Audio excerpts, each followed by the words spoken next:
Chapter 4. Divination. Returning to his chair, he heard the faraway cathedral's bells chime again. It continued 7 times before Zhou Mingrui slowly stood up. He went up front to the cupboard and took out his clothes. A black vest with a matching suit, trousers that clung tightly to his legs, a halved top hat, and his faint, scholarly air made Zhou Mingrui feel like he was watching an English drama set in the Victorian era. He suddenly muttered softly as he shook his head with a wry smile. I'm not going for an interview. All I'm doing is buying some ingredients to prepare for my luck enhancement ritual. Klein was so concerned about his impending interview that it became instinct. When he was not focused enough, he habitually wore his only decent set of clothing. After taking a breath, Zhou Mingrui took off his suit and vest, switching to a brownish-yellow coat. He also changed to a felt hat with a rounded edge of the same color. With his outfit done, he walked to the side of the bed and lifted a square cushion. He reached his hand into an inconspicuous hole beneath and rummaged around before finding an intermediate layer. When he retracted his right hand, there was a roll of notes in his palm. There were about 8 notes with faded dark green colors. These were all the savings Benson had at the moment. It even included the living expenses for the next 3 days. 2 of them were 5 solely notes, and the remaining were 1 solely notes. In the Loan Kingdom's currency system, solely was ranked second. It originated from ancient silver coins. 1 solely was equivalent to 12 copper pence. They had denominations of 1 and 5 solely. At the top of the currency system was the gold pound. They were also paper-based, but were guaranteed by gold and pegged directly. A gold pound was equivalent to 20 solely. They had denominations of 1, 5, and 10 gold pounds. Zhou Mingrui spread a note and caught a whiff of the faint, unique ink. This was the smell of money. Perhaps a result of Klein's memory fragments or his constant desire for money, Zhou Mingrui felt like he had instantly fallen in love with these notes. Look, their designs are so beautiful. It makes the stern and old-fashioned George III and his 2 mustaches appear especially adorable. Look, the watermark that can be seen when the note is placed against sunlight is so alluring. The exquisite design for the anti-counterfeit label makes it completely different from those fake fancy schlocks. Zhou Mingrui admired it for nearly a minute before pulling out 2 1 solely notes. He then rolled up the remaining notes and stuffed them back into the cushion's concealed layer. After arranging and flattening the cloth around the hole, Zhou Mingrui folded the 2 notes he had taken out neatly and placed them into the left pocket of his brownish-yellow jacket. He separated the notes from the few pence he had in his trouser pocket. With all of this done, he placed a key into his right pocket and brought a dark brownish paper bag along with him and quickly walked toward the door. His shuffling footsteps slowed down from a brisk pace until it eventually stopped. Zhou Mingrui stood by the door and was unsure when he had already begun to frown. Klein's suicide was fraught with peculiarities. Would he encounter any accidents if he were to leave just like that? After some deep thought, Zhou Mingrui returned to his desk and pulled open the drawer. He then took out the shimmering brass revolver. This was the only defensive weapon he could think of, and it was the only weapon with sufficient power. Although he had never practiced shooting, just pulling such a revolver out would definitely daunt anyone. He caressed the revolver's cold metal before stuffing his revolver into the pocket where his notes were. He clasped the money in his palm as his fingers pressed onto the gun's handle. It was perfectly concealed. Feeling secure, he who knew a little of everything suddenly had a worry. Would I end up misfiring? Being deluged with such a thought, Zhou Mingrui quickly thought of a solution. He drew the revolver and released the cylinder. He then aligned the empty chamber, which was a result of the suicide, along the gun's hammer before closing it. This way, even if there was a misfire, he would discharge an empty round. After stuffing his revolver back into his pocket, Joe Mingrui kept his left hand in there. He pressed down on his hat with his right hand and pulled open the door before leaving. The corridor during the day remained dim as limited sunlight shone in from the window situated at the end of the corridor. Joe Mingrui quickly went down the stairs and left the apartment before taking in the brilliance and warmth of the sun. Although it was almost July, it was still considered the middle of summer. However, Tingen was situated north of the Loan Kingdom, so it had unique climate characteristics. The highest annual temperature was not even 30 degrees Celsius on Earth, with even cooler mornings.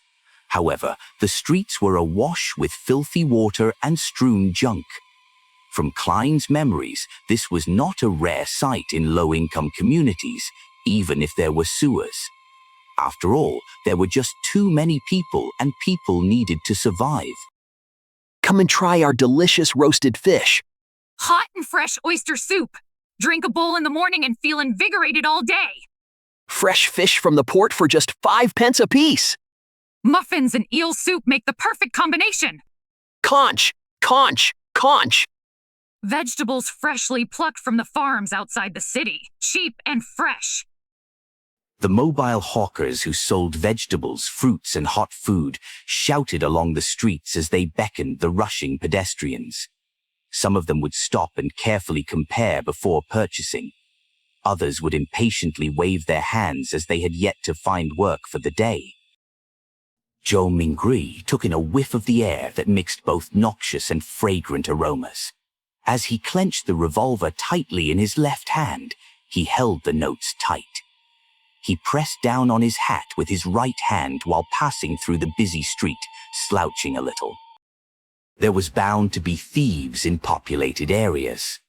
Furthermore, this street had no lack of poor citizens who were working part-time after losing their previous jobs.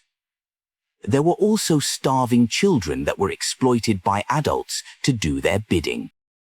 He proceeded forward until he reached a point where the crowdedness around him restored to normal. He straightened his back and raised his head to look down the street. There was a vagrant accordionist busking. The melody was sometimes pleasant, sometimes fervent.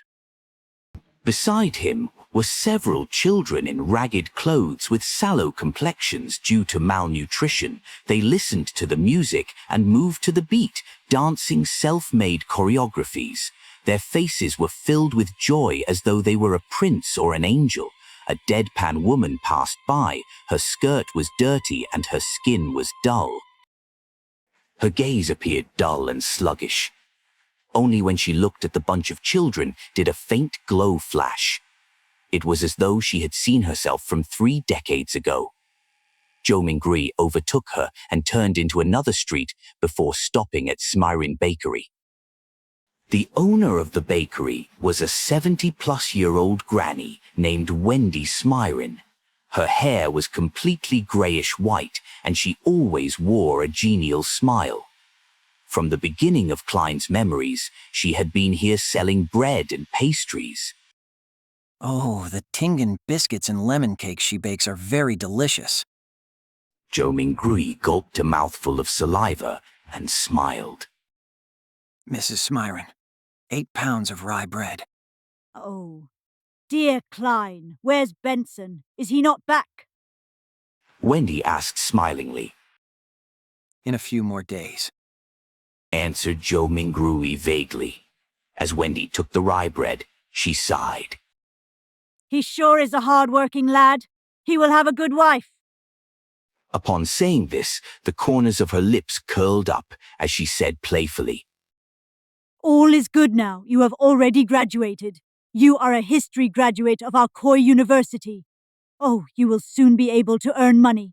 You should not be staying in the apartment you are currently living in. At the very least, you should have a bathroom you can call your own. Mrs. Smyrin, you seem to be a young and energetic woman today. All Joe Mingrui could do was respond with a dry smile. If Klein were to successfully pass his interview and become a lecturer at Tingen University, It was true that his family would immediately be pushed up to a higher socioeconomic status. In his memory fragments, he had once fantasized about renting a bungalow in the suburbs. There would be 5 or 6 rooms, 2 bathrooms, a huge balcony upstairs, 2 rooms, a dining room, a living room, a kitchen, a bathroom, and an underground storage room on the first floor. This was not a wishful dream. Even a lecturer on probation at Tingen University would have a weekly salary of 2 gold pounds. After the probationary period, the salary would be raised to 3 gold pounds and 10 soldi. One had to know that despite working for so many years, Klein's brother, Benson, only had a weekly salary of 1 pound and 10 soldi. Ordinary workers at a factory did not even get a pound, or at best, a little more. And rent for a bungalow was about 19 soldi to 1 pound and 18 soldi. This is the difference between earning 3,000 to 4,000 yuan and earning 14,000 to 15,000 yuan a month. Zhou Minggui mumbled to himself. However, all of this was under the premise that he passed either the Tingen University or Backland University interviews. There were not many other opportunities. People without any connections were unable to get recommendations to become a public servant, and those who studied history were more limited in job opportunities. There was not much demand for private consultants from the aristocrats, banks, or industrial magnates. Taking into account that the knowledge Klein grasped was fragmented and incomplete, Zhou Minggui felt awkward and guilty towards Mrs. Smyron's expectations of him. No, I have always been this young, Answered Wendy humorously. As she spoke, she packed the 16 rye bread she had weighed into the brown paper bag that Zhou Minggui had brought. She stretched out her right hand and said, 9 pence. Every rye bread weighed about half a pound, as differences were inevitable. 9 pence? Wasn't it 11 pence 2 days ago? Zhou Minggui asked subconsciously. It cost 15 pence the month before the previous month. You have to thank the people who protested on the streets for the repeal of the Grain Act, Said Wendy as she shrugged. Zhou Minggui nodded in vague acknowledgement. Klein's memories regarding this were incomplete. All he remembered was that the core tenet of the Grain Act was to protect the prices of domestic agriculture products. Once the prices rose to a certain level, grain imports from southern nations like Feinapotter, Massin, Lemberg were stopped. Why would people protest the act? Without saying much, Zhou Minggui, afraid he would end up pulling out the revolver, carefully took out his notes and handed one of them over to Mrs. Smyron. He was given 3 copper pence in change. Stuffing them into his trouser pocket, he took the paper bag containing the bread and headed for the lettuce and meat market across the street. He was working hard for the mutton stewed with peas. His sister had exhorted. There was a municipal square at the intersection of Iron Cross Street and Daffodil Street. Many tents were erected there, and clowns dressed in odd and funny attires were distributing flyers. There's a circus performance tomorrow night? Zhou Minggui glanced at the flyers in the hands of others as he read their contents under his breath. Melissa would definitely like it. However, how much is the entrance fee? With that thought, Zhou Minggui went closer. Just as he was about to ask a clown with a red and yellow painted face, a horsewoman's voice sounded from beside him. Would you like to try a divination? Zhou Minggui subconsciously turned his head and saw a woman wearing a pointed hat and a long black dress standing in front of a short tent. Her face was smeared with red and yellow paint, and her eyes were a profound grayish blue. No. Zhou Minggui shook his head in response. He did not have the spare cash for divination. My tarot divination is very accurate. The woman laughed and said, Tarot. Zhou Mingrui was instantly dumbfounded. This pronunciation was almost identical to the tarot cards on Earth, and tarot cards from Earth were a set of cards used for divination. They just had graphics that represented different omens. Wait, he suddenly recalled the origins of tarot divination in this world. It did not originate from the 7 orthodox gods, nor was it an ancient legacy. Instead, it was created by the Intis Republic's consul of that era, Rosel Gustav, more than 170 years ago. This Mr. Rosel invented the steam engine, improved the sailing boat, overthrew the Intis Kingdom's imperial rule, and was recognized by the god of craftsmanship. He also became the first consul of the Intis Republic. Later, he invaded other nations and placed Lemberg and other nations under his protection. He made the Lowen Kingdom, Finapotter, Fysak Empire, and other powerful northern continent nations bow down to the Intis Republic. Following that, the Republic was then changed to an empire, and he became the self-proclaimed Emperor Caesar. It was during Rosel's rule that the Church of Craftsmanship received its first public holy revelation since the 5th epoch. Ever since, the god of craftsmanship was changed to the god of steam and machinery. Rosel also invented tarot divination. He also established the contemporary system of paper-based cards and their play styles.